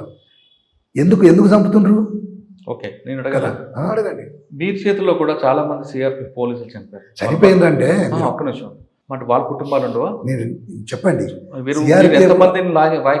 ఎంతమందిని పోలీసులు చంపారు? చెప్పేది ఏంటంటే వాళ్ళు ఎందుకు వచ్చారు? మమ్మల్ని చంపడానికి వచ్చారు. మేము బ్రతకాలంటే ఏం చేయాలి? మేము కూడా దాడులు చేయాల్సిందే కదా. కరెక్ట్ మాట్లాడారు. అసలు మీరు తుపాకీ పట్టుకోకుండా మీరు యుద్ధం చేస్తే పోలీసుల మీద నేను ముందే చెప్పిన మాట్లాడేటప్పుడు, ఈ దోపిడీ ప్రభుత్వాలకు ఎట్లయితే వాళ్ళని కాపాడడానికి సైన్యం ఉందో, దోపిడీ సైన్యము, ప్రజలకు కూడా ఒక ప్రజా సైన్యం కావాలి కనుకనే ఆ ప్రజా సైన్యాన్ని మేము ఏర్పాటు చేస్తున్నాం. అంటే ప్రజలు మీకు ఎవరు అడిగారు సైన్యం కావాలని? ఇప్పుడు అడగలేదే. ప్రజలు అడుగుడు కాదు, ప్రజలకు సైన్యం ఉండాల్సిందే. సైన్యం ఉండాలి మీరు అంటున్నారు. వాళ్ళు ఇప్పుడు ఒక్క నిమిషం అన్న, సైన్యం ఉండాలి మీరు అంటున్నారు, కానీ మీరు పొరుగు దేశాలు తీసుకున్నా, తెలంగాణ తీసుకున్నా, కొన్ని సమస్యలు వచ్చినప్పుడు ప్రజల చేతులు తుపాకీలు లేవు, కర్రలు లేవు, కానీ వాళ్ళే రోడ్డు మీదకి వచ్చి పోరాటం చేశారు. మీకు ఉదాహరణకి శ్రీలంక అవ్వచ్చు, నేపాల్ అవ్వచ్చు, బంగ్లాదేశ్ అవ్వచ్చు, తెలంగాణ ఉద్యమం అవ్వచ్చు, కావచ్చు. ఎన్నైనా సరే దానికి ఎక్కడ సైన్యం తీసుకోలేదు. వాళ్ళ సమస్యను రోడ్డు మీదకి ఇచ్చి గొంతెత్తి వాళ్ళ సమస్య సాధించుకున్నారు. రేపు ఇక్కడ కూడా అట్లా జరుగుతుంది, జరగదని నేను అనను. ఎందుకంటే కొద్దిగా లేట్గా జరుగుతుంది. ఇక్కడ ఇప్పుడు శ్రీలంకలో జరిగింది, బంగ్లాదేశ్లో జరిగింది, నేపాల్లో జరిగింది. ప్రజలు తిరగబడతారు, తిరగబడి తరిమి కొడతారు. ప్రజలు తిరగబడ్డప్పుడు సైన్యం అవసరం లేదు, అప్పుడు ప్రజల సైన్యాన్ని కూడా తరిమి కొడతారు కదా. కానీ అప్పటిదాకానైతే ప్రజల్ని కాపాడుకోవడానికి అయితే సైన్యం అవసరమే కదా. వీళ్ళందరూ వస్తూనే ఉంటారు, దాడులు చేస్తూనే ఉంటారు. ఎవరి కోసం వీళ్ళు చేసేది? ఇప్పుడు మీ చేతులు చనిపోయిన వాళ్ళు కూడా మన దేశం వాళ్ళే కదా. వాళ్ళు కూడా పోలీసు మేమేమంటున్నాం, వాళ్ళు మన దేశం వాళ్ళే, మన పోలీసులే, మన రైతాంగ బిడ్డలో, కార్మిక బిడ్డలో, ఉద్యోగస్తుల బిడ్డలో, వాళ్ళు పేదవాళ్ళే. మేము వాళ్ళని చంపాలనుకోము, ఎప్పుడు కూడా వాళ్ళని ఎప్పుడు కూడా మేము పోలీసులు మా శత్రువుగా భావించాము. కాకపోతే ఏంటంటే మా మీద దాడి చేయడానికి వచ్చినప్పుడు మేము తప్పుకోవాలంటే ఖచ్చితంగా చేయాల్సింది. ఓకే, చేశారు. మిమ్మల్ని చంపాలని పోలీసులు చంపాలని మేము పోలీసులు చంపాలనుకో. సరే, మీకు మీ ఆత్మరక్షణలో భాగంగా మీ ఇద్దరి మధ్యన ఆదివాసీలు వీళ్ళందరూ కూడా నలిగిపోయారు కదా. లేదు, తప్పది. ఇప్పుడు మేము ఏర్పాటు చేసిన ప్రజా సైన్యంలో మిలిషియా వాళ్ళు కావాల్సినంత మంది మిలిషియా వాళ్ళు అక్కడ పుట్టి పెరిగిన వాళ్ళే కదా. ప్రతి ఒక్కరు కూడా ఎర్ర సైన్యంలోకి రావడానికి సిద్ధపడతా ఉంటారు. ఇప్పుడు దాదాపుగా ఒక 6 నెలలు కర్రగొట్టలు మొత్తం ఆక్రమించుకున్నది సైన్యాలు, లక్షలాది తోటాలు కాల్చిండ్రు. కానీ 6 నెలలు మరి తిండి ఎక్కడి నుంచి వచ్చింది? అన్ని 600 మందికి. ప్రజల సహకారం లేకుంటే సాధ్యమవుతుందా? ప్రజల సహకారం లేదు, మేము బాగా గెలిచినామని చెప్పి ఆత్మసంతృప్తి కోసం ప్రచారం చేసుకునే వాళ్ళు ఉన్నారు. కానీ మీరు ఇంకో క్వశ్చన్ అడిగారు నాకు, మేము ఎక్కడైనా కణజాలు దోచుకున్నామా, మా అకౌంట్ స్విస్ బ్యాంక్ అకౌంట్లో మాకు డబ్బులు ఉన్నాయని. కానీ ఇటీవల కాలంలో పార్టీ సరెండర్ అవుతున్న క్రమంలో కోట్లాది రూపాయలు విలువైన నగదు కానీ, కోట్లాది రూపాయలు విలువైన బంగారం, తుపాకులు, డంపులు ఉన్నాయని అంటున్నారు. పేపర్లు చూసి చెప్తున్నారండి. అంత డబ్బు ఉంటే చాలా బాగుండేది. ప్రజల కోసం దాచింది, మీకోసం కాదు. ఆ నిధులు అనేవి ప్రజల కోసం పోరాటంలో భాగం తప్ప మీ వ్యక్తిగత కారణాలకి, వ్యక్తిగత అవసరాలు కాదు. అన్ని 100 కోట్ల రూపాయలు పార్టీ దగ్గర లేవు, అంత బంగారం కూడా లేదు. ఎంత ఉంటుంది? 10-25 కోట్ల దాకా ఉండొచ్చు. నేను ఉండేవి అని చెప్పాను. ఆ డబ్బులన్నీ ఎక్కడ ఉంటాయి? బ్యాంకులో ఉంటాయా? బ్యాంకులో ఉంటాయి, అడవిల్లే ఉంటాయి. అంటే 2000 రూపాయల నోటు కనుమరుగు అయిపోయింది కదా, మరి ఎలా? ఇప్పుడు లేవు అవి మార్చేసినాం కదా. మార్చినాం అంటే ఎక్కువగా బంగారం రూపాయలు మార్చారంట, వాస్తవం? లేదు, బంగారం ఇటీవల కాలంలో వస్తున్న తుపాకులు అన్ని కూడా పాత తుపాకులు, అసలు కొత్త తుపాకులు చాలా ఉన్నాయి పార్టీ దగ్గర. పాత తుపాకులు కొత్త తుపాకులు అనేది కాదు, కానీ తుపాకులు తీసుకుపోయి దొంగిపోవడం అనేది సరైనది కాదు. పార్టీ ఏం చెప్తుందంటే అనారోగ్యంతో ఉన్న కామ్రేడ్స్ కానీ, లేకపోతే వయసు పైబడ్డ కామ్రేడ్స్ కానీ బయటికి వెళ్ళండి, వెళ్ళి రహస్యంగా గడపాలి, ఉండాలి. ఒకటి, రహస్యంగా ఉండలేని వాళ్ళు బహిరంగం అవుతారు, అది వేరే విషయం. కానీ తుపాకులు తీసుకొని వాళ్ళ ప్రాణాలను కాపాడుకోవడం కోసము అక్కడున్న క్యాడర్ని అంతా మోటివేషన్ చేసి పోయి లొంగిపోవడం అనేది సరైనది కాదు. అది దాన్ని మేము లొంగుబాటు అంటాం. ఈరోజు చంద్రన్ వచ్చింది కావచ్చు, నేను వచ్చినా కావచ్చు, లేకపోతే అంతకుముందు సంజీవ్ వచ్చింది కావచ్చు, లేకపోతే సుజాతకు వచ్చింది, ఇట్లా చాలామంది వచ్చిండ్రు. వాళ్ళందరూ వచ్చింది సరే, వాళ్ళు ఎట్లా వచ్చిండ్రా ఏందనేది కాకుండా మా ఆరోగ్యాలు బాగలేక పార్టీ బయటికి వెళ్ళాలన్నది. కానీ పార్టీ సరెండర్ కమ్మని చెప్పలేదు. ఏం చెప్పింది? రహస్యంగా ఉండాలని చెప్పింది. మేము చెప్పినాం రహస్యంగా ఉండే పరిస్థితి మాకు లేదు, మమ్మల్ని ఎవరు పెట్టుకోరు.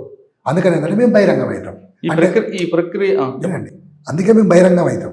కాకపోతే ఏంటంటే ఒకప్పుడు రహస్యంగా పార్టీలో పనిచేస్తూ సాయుధ పోరాటం చేసినాం. మేము అప్పుడు ప్రజలనే ఉన్నాము, ఇప్పుడు ప్రజలనే ఉన్నాము. మేము జనజీవన స్రవంతిలో కలుస్తుండ్రు అంటే అది తప్పే. ఎందుకంటే అప్పుడు కూడా జనంలో ఉన్నాం కదా. జనంలో లేని వాడు వచ్చి జనంలో కలిస్తే జనజీవన స్రవంతి అవుతుంది. అయితే మేమనేది ఏంటంటే అప్పుడు రహస్యంగా పనిచేసినాం, ఇప్పుడు బహిరంగంగా పనిచేస్తాం. ఇది కూడా మన ముఖ్యమంత్రి గారు రేవంత్ రెడ్డి గారు, అట్లాగే మన ఐజీ గారు వీళ్ళు ఇచ్చిన పిలుపు మేరకు మేము వచ్చినాం. ఎందుకంటే మేము అనేది ఏంటంటే ఒకవేళ మాకు విముక్తి ప్రాంతాలు ఉంటే మేము రాకపోతాం, చనిపోయేంత వరకు అక్కడే ఉంటాం. ప్రభుత్వం పిలిచింది కాబట్టి వచ్చారు. మా ఆరోగ్యాలు బాగలేవు, అందుకని ఏంటంటే లీగల్గా ఉండి ప్రజా పోరాటంలో మేము కూడా పాలు పంచుకుంటాం, ప్రజల కోసమే పనిచేస్తాం. మీరు ఆ పిలుపు ఆహ్వానించారు, వాళ్ళు ఆహ్వానించారు, మీరు ఆస్వాదించారు, వచ్చారు, చాలా సంతోషం, దానికి కాదనట్లేదు. కానీ ఇది లొంగుబాటు అని కూడా అనట్లేదు సార్. లొంగుబాటు మరి ఏమంటారు? అరెస్టా కాదు. మేము లొంగుబాటు అనే దానికి డెఫినేషన్ ఏంటిదంటే మీరే చెప్పాలి. ఎందుకంటే మీరు జర్నలిస్టులు కనుక మీకు చాలా జ్ఞానం ఉంటుంది. మేము మీరు చాలా తెలియగల వాళ్ళు. కానీ ఇప్పుడు మేము అనేది ఏంటంటే అన్నీ సక్రమంగా ఉండి ప్రాణభయంతో ఆయుధాలు పట్టుకొని మిగతా వాళ్ళని కూడా మోటివేషన్ చేసి తీసుకొచ్చి రాజ్యం ముంగట తల వంచిన వాళ్ళు లొంగుబాటు అని మేము అనుకుంటున్నాం. ఎందుకంటే ద్రోహం. అవును. కానీ మేము అనారోగ్యంతో ఉండి పార్టీ పర్మిషన్తోనే బయటికి రావడం వచ్చింది. కానీ అంతకుముందు ఏంది, రహస్యంగా సాయుధంగా పనిచేసినాం. కానీ ఈరోజు బహిరంగంగా చట్టబద్ధంగా ప్రజల పోరాటంలో భాగస్వామ్యం అవుతాం అనుకుంటాను. సరే, దాన్ని సరెండర్ ఎట్లా అంటారు మీరు? ఓకే. కానీ ఈ ప్రక్రియ ఎంతకాలం పట్టిందండి? ఆ? ఇక్కడ వెళ్తున్నాం, లొంగుబాటు కాదు, మేనే వెళ్ళిపోతున్నాం అని చెప్పినాం, పార్టీకి చెప్పి రావడానికి. శక్తి మేరకు పనిచేసినామండి. ఈరోజు శక్తి లేదు కనుక రెండు రకాల పార్టీలు రెండు రకాలు ఉంటాయి. మార్క్సిజం, లెనినిజం, మావోయిజం సిద్ధాంత వెలుగులనే ఒకటేమో సాయుధంగా పనిచేయాల్సిందే, తర్వాత బహిరంగం కూడా చట్టబద్ధ పోరాటాలు చేయాల్సిందే. అప్పుడేమో శక్తి ఉంది, ఆరోగ్యం ఉంది, వయస్సు ఉంది. అందుకని ఏంటంటే రహస్యంగా పోయినాము, ఆయుధాలు పట్టుకున్నాము, సాయుధంగానే పనిచేసినాం ప్రజలలో. కానీ ఈరోజు ఆ శక్తి లేకపోవడము, అనారోగ్యం పాలు కావడము, దీంతో ఏంటంటే బహిరంగంగా వచ్చేసి మళ్ళీ ప్రజల్లో కూడా లీగల్గా పనిచేద్దామని చట్టబద్ధంగా. అంటే పార్టీని లీగలైజ్ చేస్తారా, మీరు ఒక్కరే లీగలైజ్? మేము లీగలైజ్ అంటే చాతగాని వాళ్ళందరూ అనారోగ్యంతో బాధపడుతున్న వాళ్ళు, అట్లాగే ఏంటంటే వయసు పైబడ్డ వాళ్ళు, వాళ్ళందరూ మీరు కూడా మార్క్సిజం, లెనినిజం చెప్పారు. ఇప్పుడు భారతదేశంలో అవన్నీ అవసరం అంటారా? ఇప్పుడు చెప్తాను, మార్క్సిజం, లెనినిజము లేదా మావోయిజానికి కాలం చెల్లిందని ఎవరు అంటుండ్రు? వాళ్ళకు వాస్తవం తెలుసు. ఇది కాలం చెల్లదు దీనికి. ఇది ఎప్పుడు నిత్య నూతనంగానే ఉంటుంది. రోజు రోజుకి ఇది అభివృద్ధి అవుతూనే ఉంటుంది. పరిస్థితులకు అనుగుణంగా ఇది మారుతూనే ఉంటుంది. సీకాసా నుండి ట్రేడ్ యూనియన్గా వచ్చిన బండి ప్రకాష్ గారు గడ్చిరోలి నేషనల్ పార్క్ ఆ ప్రాంతంలో ఎక్కువ కాలం పనిచేశారు కదా. అక్కడ కూడా కొన్ని కంపెనీలు ఉన్నాయి. అక్కడ ఎందుకు ట్రేడ్ యూనియన్ స్టార్ట్ అవ్వలేదు మరి? అక్కడ కాదు, నేను తెలంగాణ రాష్ట్ర కమిటీ, అందుకని తెలంగాణలో ఉన్నదాన్ని నేను అంటుంది ఒక కేవలం బండి ప్రకాష్ గారు కాకుండా మిగతా మావోయిస్టులు కూడా చేయాల్సిందే. ఎందుకు చేయలేకపోయారు అక్కడ? అదే చేయాల్సింది. ఏమంటున్నా, చేయకపోవడానికి కారణం ఏంది అనేది అక్కడున్న కామ్రేడ్స్కు తెలిసి ఉంటుంది. అది మనకైతే తెలియదు. ఇప్పుడు మీరు బయటకు వచ్చారు మీ అనారోగ్య సమస్యతో, సరెండర్ కాదు, మీరే వచ్చి లొంగిపోయారు, ఏదైనా ఒకటి అనుకోవచ్చు. వచ్చిన తర్వాత మీకు ఇప్పుడు కూడా ఛత్తీస్గఢ్ ప్రాంతం కానీ ఒడిశా ప్రాంతంలో కానీ కొన్ని కంపెనీలు మీకు ఉద్యోగం ఇస్తామంటే మీరు వెళ్తారా? వెళ్ళరండి, నాకు చేతగానే వచ్చింది. ఇంకా నేను ఉద్యోగం ఎడ చేస్తాను. బ్రాండ్ అంబాసిడర్గా ఉండాలి. లేదు లేదు లేదు, తప్పది. అట్లా ఎన్నటికి జరగదు. తర్వాత ఖమ్మం తర్వాత ఆదిలాబాద్ తర్వాత మళ్ళీ ఒక్కటండి. ఇప్పుడు చాలామంది ఏంటంటే మార్క్సిజం, లెనినిజం, మావోయిజానికి కాలం చెల్లింది, మార్క్సిస్ట్ మహోపాధ్యాయులు చెప్పింది ఇప్పుడు పనికిరాదు అని చెప్పేది అంటుండ్రు. నిజం చెప్పాలంటే ఈ సమాజం మారుతుంది అనేది ఫ్యాక్ట్. ఎందుకనంటే ఆదివాసీ సమాజం నుంచి బానిస సమాజం ఏర్పడ్డది. బానిస సమాజంలో బానిస యజమానులు ఏమన్నారు? ఇదే శాశ్వతం అన్నారు. కానీ బానిస తిరుగుబాట్లు వచ్చి పెట్టుబడిదారు సమాజం వచ్చింది, ఫ్యూడల్ సమాజం వచ్చింది. ఫ్యూడల్స్ కూడా ఇదే శాశ్వతం అన్నారు. కానీ చేతి వృత్తులు డెవలప్ అయ్యి కారకాలను ఏర్పడి అప్పుడు కూడా ఏంటంటే ఈ ఫ్యూడల్ మీద తిరుగుబాట్లు చేసి పెట్టుబడిదారు సమాజం అయితే ఏర్పడింది. తర్వాత అది ఏమైంది? సామ్రాజ్యవాదంగా కూడా ఎదిగింది. కానీ పెట్టుబడిదారుల గర్భంలోనే కార్మిక వర్గం పుట్టింది, దీన్ని నాశనం చేసేది కదా. అనుకున్నప్పుడు ఏంది, మన కళ్ళ ముంగడ కనబడ్డది ప్యారిస్ కంపెనీ ఏర్పడ్డది. అది తాత్కాలికంగానే 70 రోజులే ఉండొచ్చు, కానీ ఎన్నో మంచి తీర్మానాలు చేసిండ్రు వాళ్ళు. చుట్టూ ఉన్న పెట్టుబడిదారు దేశాలు ఏం చేసినాయి, ఇది ఇట్లాగే ఉంటే మన దగ్గర కూడా తిరుగుబాట్లు జరుగుతాయి అని చెప్పి కుట్ర చేసి 100 మందిని హత్య చేసేది, 10ల సంఖ్యలో ఊరి మీరు అన్నట్లుగా చెప్తే వినండి. అక్కడి నుంచి వెళ్ళి అది ఆగిందా? రష్యాలో కదా లెనిన్, స్టాలిన్ నాయకత్వంలో విప్లవ విజయవంతమైంది. 30 సంవత్సరాలు విప్లవ ఫలాలు అనుభవించారు. కానీ స్టాలిన్ మరణాంతరం ఏం జరిగింది? క్రుచ్చేవ్ అధికారంలోకి వచ్చి రివిజనిస్ట్ దేశంగా మార్చిండు. కానీ అది అక్కడితో ఆగలేదు. చైనాలో మావో, చెవన్లై, చూటే నాయకత్వంలో విప్లవ విజయవంతమైంది. కానీ మావో మరణాంతరం ఏమైంది? దెంగ్ ముఠా అధికారంలోకి వచ్చింది. ఇప్పుడు అది సామ్రాజ్యవాద దేశంగా ఎదిగింది, మార్కెట్ కోసం పోటీ పడుతుంది. ఈ సామ్రాజ్యవాద దేశాలని మార్కెట్ కోసం పోటీ పడుతున్నాయంటే యుద్ధం ఖచ్చితంగా వస్తుంది. కానీ దాన్ని ఆపుతుండ్రు, దానికి వాయిదాలు వేస్తుండ్రు. అది అంతటితో ఆగది, ఎప్పటికైనా రావచ్చు అంటారు. ఖచ్చితంగా వస్తుంది. ఓకే, మీరు కొంతకాలం పార్టీలో ఉన్న తర్వాత ఇటీవల ఆపరేషన్ కగార్ 26వ సంవత్సరం మార్చి క్లోజ్ అంటారు. ఈ నేపథ్యంలో పార్టీ కొంతకాలం శాంతి చర్చలు అన్నారు, దానికి ప్రభుత్వం దిగిరాలేదు. తర్వాత ఆయుధాల విసర్జన అన్నారు, దానికి దిగిరాలేదు. ఖచ్చితంగా ఆపరేషన్ కగార్ స్టార్ట్ అయింది. నేను చెప్పినా కదా, ఒత్తిడి ఉందని. ఒత్తిడి ఉంది, ఓకే. కానీ ఈ నేపథ్యంలో పార్టీలుగా రెండుగా విభేదాలు వచ్చాయని, సోనుజీ ఒకటి, దేవ్జీ ఒకటి, వాస్తవం కాదు? వాస్తవమే. అయితే పార్టీలో 2 లైన్ స్ట్రగుల్ ఉంటుంది, విభేదాలు వస్తాయి, చీలికలు వస్తాయి. రావని చెప్పం, అది తప్పు. రావు అంటే పార్టీకి రాజకీయ పార్టీ తేడా ఉంది కాదు. అట్లా అనుకున్నప్పుడు ఏందని, అరే అట్లా లేదు, అసలు దీంట్లోనే ఎక్కువ వస్తాయి. సిద్ధాంతపరమైన చర్చలలో దీంట్లో ఎక్కువ వస్తాయి. అది మామూలు బూర్జువా పార్టీ అయితే అడ్జస్ట్ అయిపోయి ఆ ఎమ్మెల్యేలో, ఎంపీనో ఇంకేదో వస్తాయి, అవి అది వేరే విషయం. కానీ ఇక్కడ అట్లా కాదు కదా. ఇప్పుడు సోను పోయిండు, పోతే పోనీయండి, కానీ సోను చేసిన పని ఏంటిది? ఆయుధాలు ఎత్తుకెళ్ళిండు, మనసులో ఆర్గనైజేషన్ చేసి తీసుకెళ్ళిండు. తను పోయి నేనైతే సాయుధ పోరాటాన్ని విరమించుకున్నా, ఎందుకంటే ఈరోజు గగార్ ఆపరేషన్లో నేను త్యాగానికి సిద్ధంగా లేను, ప్రజల కోసం బహిరంగంగా పనిచేస్తా, ఎవరైనా వచ్చేవాళ్ళు ఉంటే రండి అంటే అయిపోతుంది. కానీ అతనెవరు ఆయుధాలు తీసుకపోవడం? దానికన్నా ముందు ఒక లెటర్ రాశారు ఆయన. ఎవరు? మిడిమిడి జ్ఞానంతో మేము తీసుకున్న నిర్ణయాల వల్లే పార్టీకి నష్టం జరిగింది. సరే, అంటే కావచ్చు అందరిని కూడా కావచ్చు. కలిపినట్టుగా ఇప్పుడు కరెక్ట్ అన్నది. గగార్ ఆపరేషన్ వచ్చిన తర్వాతనే మిడిమిడి జ్ఞానం అని అర్థమైందా తనకు? అంత మీరు ఆలోచించండి. అంతకుముందు ఎందుకు రాలేదు మిడిమిడి జ్ఞానం అని? ఉమ్. ఏమన్నా అంటే ఇప్పుడు ఏమంటాడు, నేను చాలా చర్చలు చేసిన అంటాడు. చర్చలు చేస్తే అప్పని కనీసం రాష్ట్ర కమిటీ వాళ్ళకన్నా తెలుస్తుంది కదా. ఉమ్. సరే, కింది వాళ్ళకి తెలియకపోతే ఇవన్నీ సరే, మీరు సోను రాకని మీరు వ్యతిరేకిస్తున్నారు. మరి తక్కినపల్లి వాసుదేవరావు అలియా శాసన రాకని ఆయన 200 మంది తీసుకొచ్చాడు కదా. ఆయన అదే 200 మంది ఏమంటున్నాం, వాళ్ళందరూ చేసింది అదేనండి. వాళ్ళు చేసింది అదే. ఇప్పుడు దేవుజీ మాట్లాడుతుండు, దేవుజీకి మేము సపోర్ట్ చేస్తాము. ఇప్పుడు మీ తర్వాత ఎవరు ఉండొచ్చు ఎక్కడ తెలంగాణ కమిటీ? పెడతారు, ఎవరైనా పెడతారు. ఎవరు పెట్టారు? ఎవరు రాదు. ఇప్పుడు దామోదర్ అయితే కార్యదర్శి, ఆ. తర్వాత వెంకన్న ఉన్నాడు, ఆజాద్ ఉన్నాడు, ఇంకా వేరే వాళ్ళు. ఆజాద్ గారికి పక్కన పెట్టినట్టున్నారు కదా. ఆ? ఆజాద్ గారి అట్లా పక్కన ఏం లేదు. ఒక 6 నెలలు ఎంతో, ఏదో వేరే విషయాల్లో ఆయన 6 నెలలు సస్పెండ్ అయినా కూడా మళ్ళీ తీసుకుంటారు కదా. అంతే. ఆయన ఓకే గణేష్ ఊరికే గణేష్ ఇక్కడ లేడు మరి తను. ఒడిశా కమిటీలో ఉంటున్నారు. అంటే మీరు ఆయుధాలు ఎవరికి ఇచ్చి వచ్చారు అక్కడికి? మేమా నా దళానికి ఇచ్చి వచ్చాను. అక్కడ మంగు ఉన్నాడు కదా, ఆ దళం మంగుతో ఉన్నది.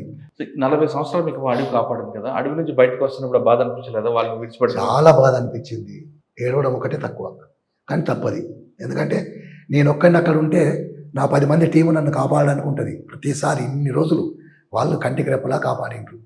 కానీ నా ఒక్కడిని కాపాడడం కోసం వాళ్ళు చనిపోతారు, నేను చనిపోతాను.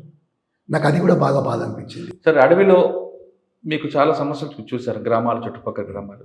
ఇప్పుడు మీరు ప్రభుత్వంతో దగ్గర అవుతున్నారు కాబట్టి ఆ సమస్యల పరిష్కారానికి ప్రభుత్వంతో మాట్లాడడానికి ఆ సమస్యలు ఏం గుర్తించారు మీరు? ఇప్పుడు మీరున్న ప్రాంతంలో, నేను మొత్తం అడగట్లేదు. మేమున్న ప్రాంతంలో అనుకున్నప్పుడు ఏంటంటే అక్కడ ఇప్పుడు నిర్వాసిత సమస్య ఏర్పడుతుందండి. ఎందుకంటే రైలు లైన్ వేయడానికి ప్రయత్నం చేస్తుండ్రు, రోడ్స్ వేయడానికి ప్రయత్నం చేస్తుండ్రు, బయలుడీళ్ళ నుంచి వెళ్ళి అక్కడికి ఎక్కడం మహారాష్ట్ర మొత్తం. దీంతో ఏంటంటే ఉన్న గ్రామాలన్నీ పోతాయి. ఈ గ్రామాలు పోతాయి కనుక అందుకే మూలవాసి బచావో అనే దాన్ని వాళ్ళు అక్కడ ఎస్టాబ్లిష్ చేయడం జరిగింది, టీకే కాంప్లెక్స్. కానీ దాన్ని కూడా నిషేధం పెట్టిండ్రు వాళ్ళు కదా. ఇప్పుడు దానికి సంబంధించి మేము తెలంగాణలో ఉండి అక్కడ దానికోసం మేము పోరాడతామనంటే తెలంగాణలో ఉన్న ప్రజల సమస్యల కోసం పోరాటం చేస్తాం. ఇక్కడ అక్కడ బయటికి వెళ్తే అసలు ఏం సమస్యలు ఫేస్ చేస్తుండ్రు అనే దాని మీద. ఇప్పుడు ఎప్పుడు కూడా మావోయిస్టు పార్టీ కాదు, అసలు ఈ కమ్యూనిస్టు పార్టీలు ఉండద్దు, ఏది ఉండద్దు అనుకుంటే ముందు ఏం చేయాలి? దోపిడీ ఉండద్దు, అణచివేత ఉండద్దు, అసమానతలు ఉండద్దు. అప్పుడు పార్టీతో అవసరం లేదు కదా. వీటిని పరిష్కరించండి ముందు, సరిపోతుంది. సార్, మీరు అడవిలో ఉన్నారు కదా, జల్, జంగల్, జమీన్, ఈ మూడింటి మీద ఏమి లక్ష్యం సాధించారా? అట్లా కాదండి. సాధించడం అంటే కొన్నిసార్లు సాధిస్తాం, కొన్నిసార్లు మళ్ళీ ప్రభుత్వం స్వాధీనం చేసుకుంటుంది. ఎప్పుడు ఇది నిరంతరం జరిగే ప్రక్రియ, చివరికి మాత్రం ప్రజలదే అవుతుంది. ప్రజలదే రావాలనుకున్నారు, వచ్చారు, ఆయుధాలు ఇచ్చి వచ్చారు, మిగతా వాళ్ళకి కాకుండా. కానీ ఇక్కడ వచ్చిన తర్వాత మీ మీద రివార్డు కూడా తీసుకున్నారు కదా. మరి ఇప్పుడు అన్నీ ఎవరు రాస్తారు? మీరే చెప్పండి, ఎవరు తిండి పెడతారు? ఇప్పుడు మీరు నెక్స్ట్ మీ ప్రణాళిక ఏముంటుంది, మీ భవిష్యత్ ప్రణాళిక? ఇప్పుడు నా ఆరోగ్యం ఫస్ట్ చూపెట్టుకోవాలి, తర్వాత లీగల్గా ప్రజల సమస్యల మీద మేము కూడా వాళ్ళతో కలిసి పనిచేస్తాం. అంటే ఇప్పుడైనా ఇక్కడ సాయుధంగా చేయడం కాదు, లేకపోతే ఆయుధాలు పట్టుకోవడం కాదు, లేకపోతే ఇంకెవరినో మీరు అందరూ పార్టీలోకి వెళ్ళి పార్టీకి పోండి అని చెప్పి వాళ్ళతో. కొంతమంది బండి ప్రకాష్ గారు, తర్వాత పుల్లూరు ప్రసాద్ వ్యూహంలో భాగంగా వచ్చారు ఇక్కడికి అనుకున్నట్టు. ఇప్పుడు రకరకాలుగా మాట్లాడతారండి ఎవరైనా కూడా. నిజం చెప్పాలంటే ఇప్పుడు అంటే పార్టీకి కొంచెం ఆక్సిజన్ ఇవ్వడానికి, ఊపిరి పోయడానికి ఎత్తుగడలో భాగంగా వచ్చారు. వాళ్ళు అనుకునే తప్పేమున్నది, వాళ్ళు అనుకుంటే తప్పేం లేదు కదా. మేము అనేది ఏంటంటే ఈ సమాజంలో, ఈ సమాజాన్ని 2 దుష్టశక్తులు పట్టి పీడిస్తున్నాయండి. ఆ దుష్టశక్తులు అనుకోవచ్చు, లేకపోతే ఇంకే ఏదన్నా అనుకున్నా పర్వాలేదు. ఈ 2 దుష్టశక్తులు అంటే ఒకటేమో సామ్రాజ్యవాదం, రెండోది మతోన్మాదం.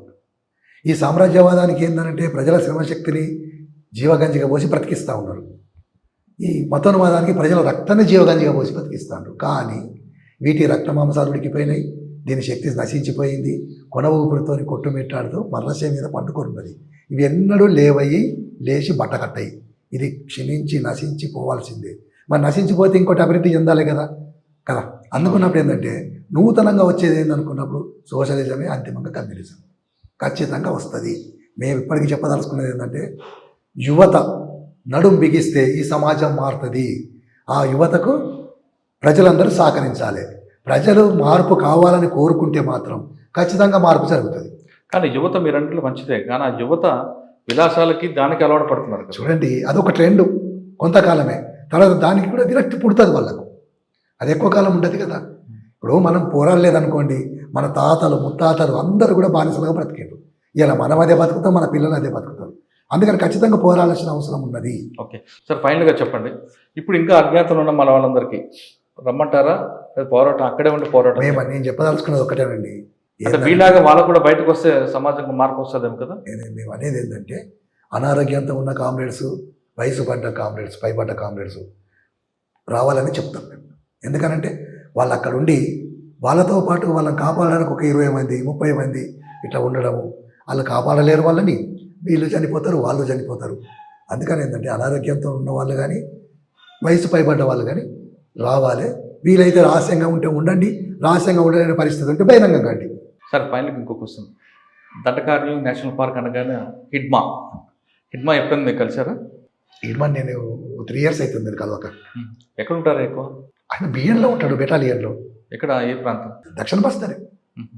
అంటే ఏ ప్రాంతం ఎక్కువ అంటారు? దక్షిణ బస్తర్లే ఉండేది, దానికి అక్కడే పట్టు ఎక్కువ. దాని నుంచి కరేగుట్ట పోయినరు, కరేగుట్ట పోయిన తర్వాత మళ్ళీ అక్కడి నుంచి ఎక్కడో అక్కడ వెళ్ళిపోయారు. ఇప్పుడు ఒకప్పుడు ఎంత అయితే ఫోర్స్గా వచ్చి క్యాంపులు వేసిండ్రో, కొన్ని క్యాంపులు తీసిరు కనుక మళ్ళీ అక్కడే ఉంటారు, ఎక్కడికి పోతారు. అంటే ఇప్పుడు పార్టీలో ఉన్న వాళ్ళలో కొంచెం గట్టిగా పనిచేసి మిలిటరీ చేసే వాళ్ళు ఎవరున్నారు? పొలిటికల్ కానీ మిలిటరీగా కానీ, అంటే వాళ్ళ మాటలు వింటే ఉత్తేజపరచే విధంగా, అదేవిధంగా మిలిటరీ ఆపరేషన్లో దిగితే గెరిల్లా వారిలో గట్టిగా పనిచేసే వాళ్ళు ఎవరున్నారు? ఇప్పుడు ఎట్లా కాదండి, హిడమాలంటేనే అక్కడ ఉన్న వాళ్ళందరికీ నమ్మకం వాళ్ళ అక్కడ. ఎందుకనంటే అతను అక్కడ పుట్టి పెరిగిన వ్యక్తి కనుక అతను చూస్తూనే ఉన్నారు. అతను పిలిపిస్తే చాలామంది మళ్ళీ పిఎల్జే సభ్యులుగా వస్తారు. అతనికి ఆ శక్తి ఉంది. మన వైపు నుంచి ఎవరున్నారు ఇక్కడ? మన వైపు నుంచి దామోదర్ ఉన్నాడు కదా, బడే చొక్కారావు. ఆయన చెప్తే వస్తారట. అంటే బడే చొక్కారావు మాట్లాడతారు. ప్రజలు పోరాటానికి ఎప్పుడు సిద్ధంగానే ఉంటారు. ఎందుకంటే ఈ బడే చొక్కారావు పిలుపు విని గ్రామాలు అడవులకు వస్తారు, కానీ బడే చొక్కారావు గారు అమ్మ నాకు రారా నా బిడ్డ నేను చూస్తానంటుంది.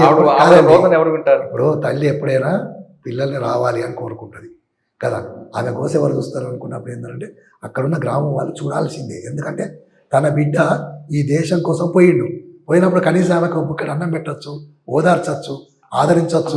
ఏ తల్లికైనా అన్నం ఒక్కడు అన్నం కాదన్న, తన కొడుకు తన దగ్గర ఉంటే ఆనందం వేరే ఉంటుంది. ఎప్పుడైనా కూడా అట్లా కరెక్టే, కానీ అట్లా ఉండాలనుకుంటే సమాజం మారది. సమాజం కోసం మనం ఎవరైనా అంటే తన కొడుకు సమాజానికి ఇచ్చేసిన తల్లి అనాథగా ఉండాల్సిందేనా? ఆ తల్లికి ఆ చైతన్యం ఉంటే ఖచ్చితంగా ఆవిడ ఒక దగ్గర ఏడుస్తున్నారు. ఏడుస్తారు. మేము అనేది అంటే మా తల్లి ఏడుస్తుంది, మీ తల్లి ఏడుస్తుంది, ఎవరి తల్లి అయినా ఏడుస్తుంది.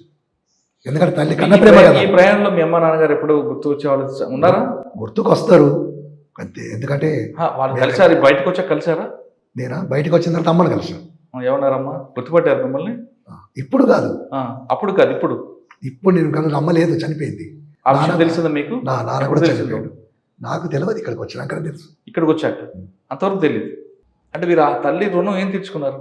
ఇప్పుడు ఏంటండి, సమాజం మారితే ఆ తల్లి కన్నా సమాజం అవన్నీ కాకుండా మనకి జన్మనిచ్చిన తల్లి తండ్రి రుణం తీర్చుకున్నారా లేదా? బాధ్యత మనకు కాదండి. వాళ్ళు మమ్మల్ని కానీ పెంచి పెద్ద చేయడం అంటేనే ఈ సమాజానికి అప్పగించారు. అంతకంటే ఇంకా రుణం ఏమున్నదండి. ఆవిడ మిమ్మల్ని కన్నది సమాజం కోసం కాదు, తన బిడ్డ తనకి ఆఖరి వయసులో తను చూసుకోవాలని చెప్పి కన్నా కూడా పరిస్థితుల్లో మార్పులు జరుగుతున్నప్పుడు నా బిడ్డ ఏం తప్పు పని చేస్తలేడు అని చెప్పి అనుకున్నది.